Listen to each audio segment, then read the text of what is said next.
Il y a un peu plus d'un an, les agriculteurs et les agricultrices manifestaient partout en France pour faire entendre leur colère.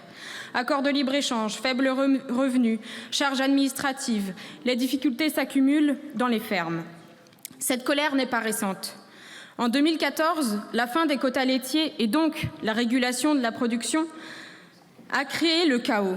Déjà, des milliers d'agriculteurs et de tracteurs se sont dirigés vers la capitale pour exprimer leurs inquiétudes quant à la diminution des revenus agricoles. Et cette colère persiste.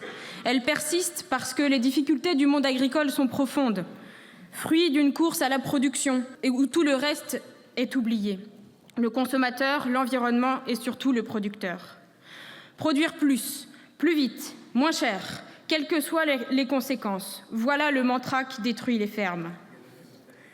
Rien de ce qui est contenu dans le projet de loi d'orientation agricole ou dans les budgets prévus pour 2025 ne répond véritablement aux racines de cette colère.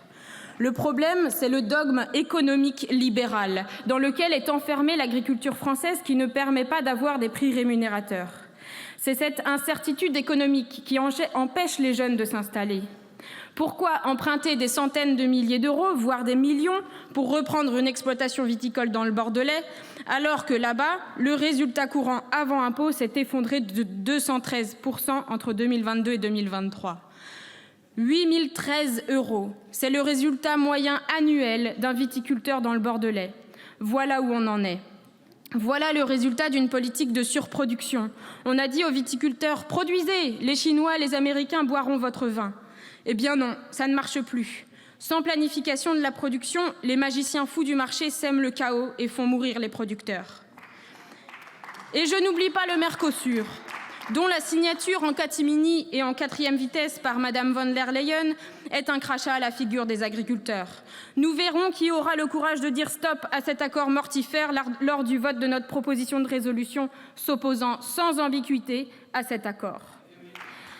Alors un agriculteur sur 2 partira à la retraite dans la décennie, que 200 fermes disparaissent chaque semaine en France et que les importations de produits alimentaires ne cessent d'augmenter.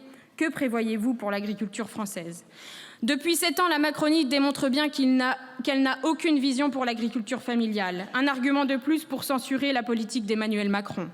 Les lois Egalim sont inefficaces pour garantir un prix rémunérateur aux agriculteurs et le gouvernement refuse de réguler le marché. Au problème de renouvellement des générations, le gouvernement répond par des fermetures de classes dans les lycées agricoles. J'en profite pour saluer le mouvement social initié par l'ensemble des organisations syndicales des personnels des lycées agricoles bretons face à la diminution excessive du nombre d'heures qui met en péril la formation des futurs agriculteurs. Influenza aviaire, FCO, MHE. On attend que le drame arrive, que des milliers d'éleveurs soient touchés pour accélérer la recherche sur les vaccins. Aux crises sanitaires et aux aléas climatiques, le gouvernement répond toujours trop peu, trop tard. Les seules solutions apportées, des aides mal calibrées, des exonérations de cotisations sociales qui diminuent le budget de la MSA, premier interlocuteur des agriculteurs en difficulté. Et vous, au Rassemblement national, vous n'avez pas plus de vision pour l'agriculture que la Macronie. Entre la parole et les actes, nous avons du mal à savoir ce que vous souhaitez vraiment. Permettez-moi de trouver ça ironique de votre part de proposer un tel débat dans l'hémicycle. Pendant que Jordan Bardella vante les mérites de notre terroir dans une foire agricole, en commission des finances, vous proposez la suppression des financements de l'INAO, l'organisme qui gère l'ensemble des signes d'identification et de la qualité de l'origine d'un produit. Alors même que les AOP et autres indications d'origine protégée sont un levier formidable pour le marché intérieur comme à l'export pour valoriser nos produits et rémunérer dignement les producteurs. Je rappelle quelques chiffres. Prix des 1000 litres de lait en AOP compté autour de 650 €.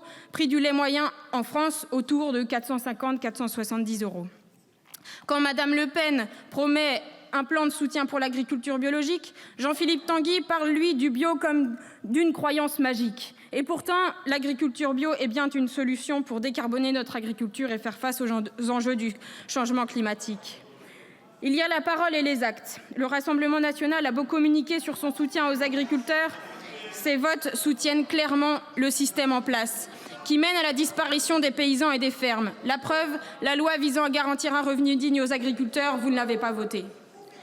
Le monde agricole est à bout de souffle. Je le vois dans ma famille, je le vois dans mon village, je le vois dans mes déplacements. À bout de souffle car il n'y a plus de bras, plus de jeunes qui veulent s'installer, à bout de souffle car il y a trop de travail et de charge mentale dans les fermes, à bout de souffle car les fermes sont trop chères, les prix sont trop bas, les aides mal réparties. Vous voulez une vision, nous en avons une, au service des paysans et des paysannes, des ouvriers de l'agriculture et de l'agroalimentaire, des jeunes qui veulent s'installer. Voici notre vision.